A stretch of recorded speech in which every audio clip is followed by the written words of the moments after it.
Kinain ng aso yung aming isang alagang bisiro or bagong panganak na kambing.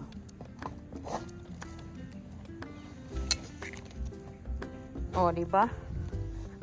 Kita nyo yan? Yung tama niya, ay nako, mag-bend ka na, nak. Pasensya ka na. Bali ngayong araw, hindi ako nakapunta sa kambingan namin at ang nangyari ay kinain ng aso yung aming isang alagang bisiro or bagong panganak na kambing. Yung baby goat namin. Anak yun ni Pau Pau, si Stephanie yun. Yung kapatid niya nandito naman, pero siya yung wala ko dahil namatay na. Hindi ako nakapunta kanina. So nakakadismaya lang din. Bilang nag-aalaga kasi ano na sila guys mga isang buwan na. Ito yung nanay niya nga pala ni Stephanie. Bali ayan si Pau Pau tsaka si kapatid niya no, si Joanna. So bali isa na lang yung anak niya sa ngayon. And ay nako, very frustrating lang ang nangyari.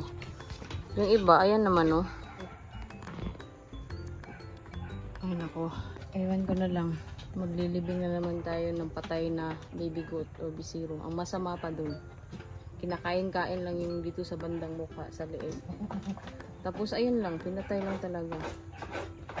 Diyos ko, ay mga aso dito sa amin.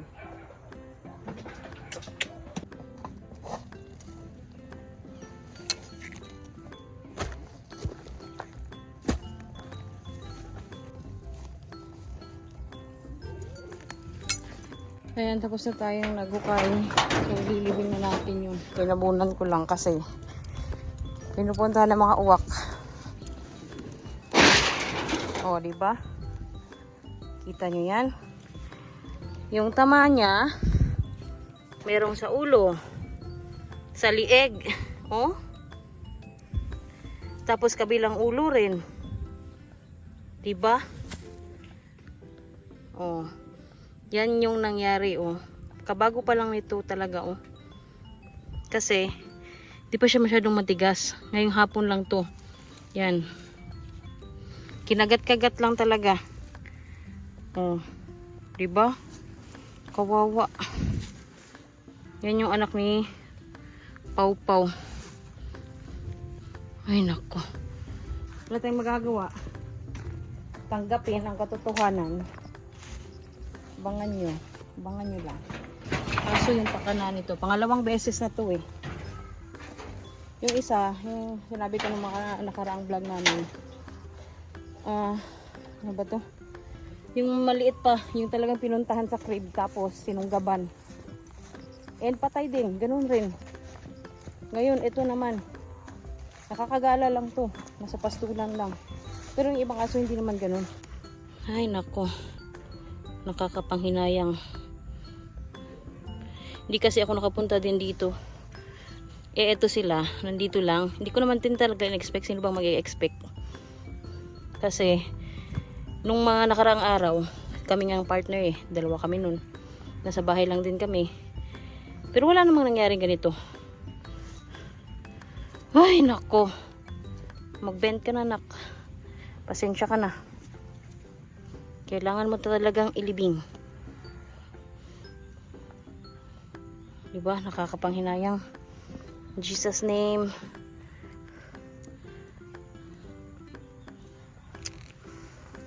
Ay. Kasi nung una, pinabayaan lang namin. Pero nasa crates yun ha. Talagang pinuntahan ng aso. Ngayon, eto na naman. Ang hirap-hirap mag-alaga tapos ganun. Wala na yung isa nating alaga. Impas. Sa ngayon, yun nga, di ba? Pawisan tayo. Medyo na-stress ako dun. I mean, na-stress talaga ako dun. Sino ba naman mag-aakala, di ba? Sa ay, ang init.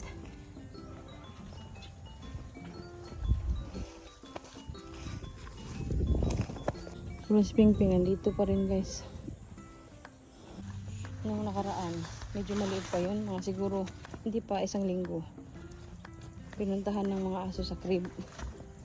Ngayon, Kaya nga pinapalabas na namin yung mga bisiro kasi nga malalaki na sila. And pwede na silang magagagala. Kaso, natandaan siguro ng aso na yun yung mga maliliit dati. Kaya pinaglaruan niya. Pero okay naman sana kahit nakakagala. Kasi yung ibang aso dito hindi naman ganun. Yun lang talaga. Ang sarap gawing nilaga talaga. Sige lang. May plano ang Panginoon. Kung bakit nangyari yun. Siyempre, di tayo titigil. Ano ba? Nakakaawa din talaga yung mga alaga namin. Guys, ang ganda ng sunset dito, oh. Diba? Perfect view. Na si Jack kumakain. Sa tabing daan lang. Ganda ng sunset. Yan. Yan yung view namin tuwing hapon dito sa amin. Bale, nagpaharap si partner. Kay Jackie boy natin. Jackie! Diba? Malaki na si Jackie guys, uy.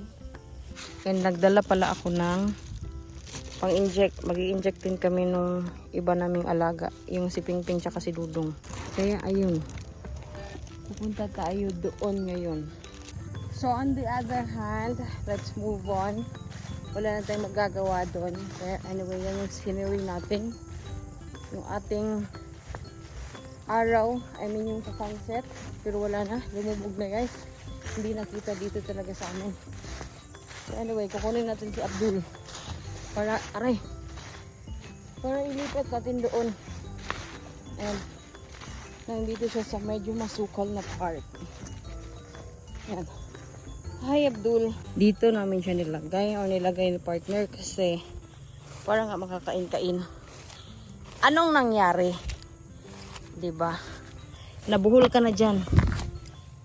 Eh? Hindi mo kaya? Ito na. Dito. Dali, Abdul. Ay, natama ka na po ng tiil. Yan. Di marunong. So, kanina, dito namin ito nilagay. Nagbigay din kami ng kumpay doon. Oh. Abdul. Grabe nga kanding, oh. Giibot niya. Amaw, magadaksi, uy. Gago, jud.